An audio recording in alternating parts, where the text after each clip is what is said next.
thank you. And I thank my colleague, Mr. Gonzalez, for seeking physical recognition for me. This is the challenge of a hybrid environment. And I would just ask the chair for sensitivity. Those of us that are online here and, do appreciate the majority working with us to make sure that we can have a markup that is both safe but accessible to all members.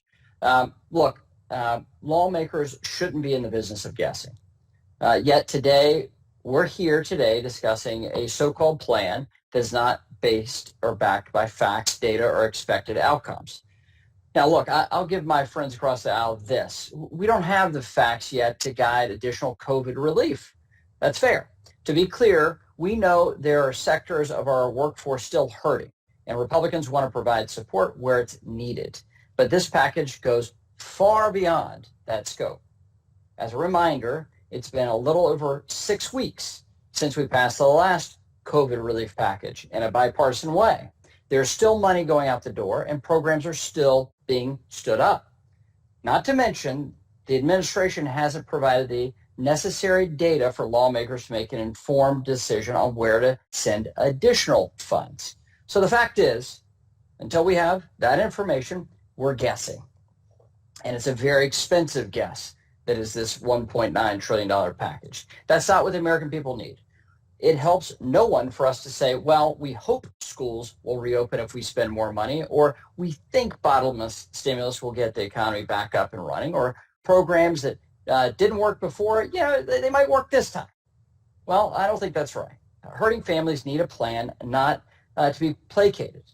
We need people to feel safe enough to go out to restaurants, to go to movies, or on a trip to visit grandparents. We need kids back in classrooms, not just for the sake of their education and mental health, but for the single parent who can't search for a job until they have child care.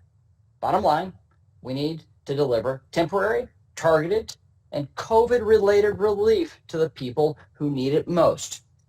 Here's what we do know. So far, we've come together 5 times to provide more than $3.5 trillion in support for our economy. Congress has acted in the worst economic crisis, and we've acted in a bipartisan way. Next, we need to get the economy to recover. Consider this. The unemployment rate right now in America is better than it was in the first 5.5 years of the Obama administration. Let that sink in.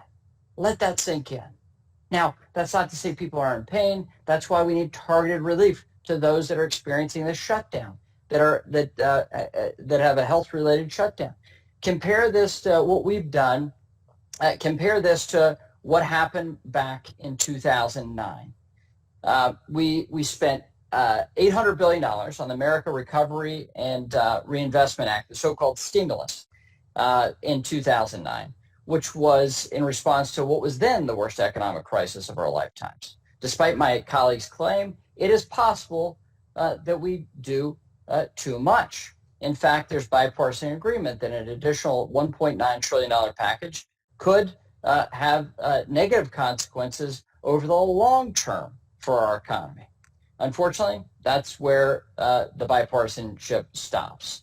While we are only marking up a portion of the $1.9 trillion package, this would codify numerous partisan priorities, including duplicative rental assistance to funnel money toward non-COVID related purposes and restart the ineffective Obama-era state small business credit initiative. So today, committee Republicans will work to make this package better. In fact, I expect that there will be many opportunities for Democrats to join Republicans in our common sense efforts to target this bill towards those most in need. I'll leave my friends across the aisle with this warning, though. You do not need to embody this quote. Quote, they have learned nothing and forgotten nothing.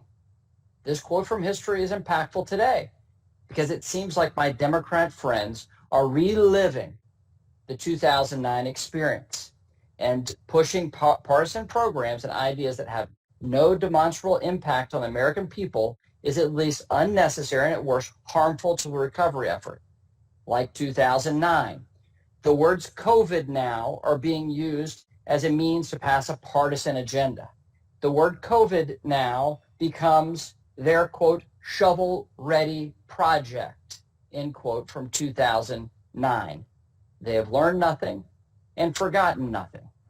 The desire to defeat this pandemic transcends politics, but guessing will not accomplish a good result for us. We need to safely reopen our economy. Getting kids back in classrooms and distributing vaccinations will do that work. So let's focus on those things. And with that, I yield back.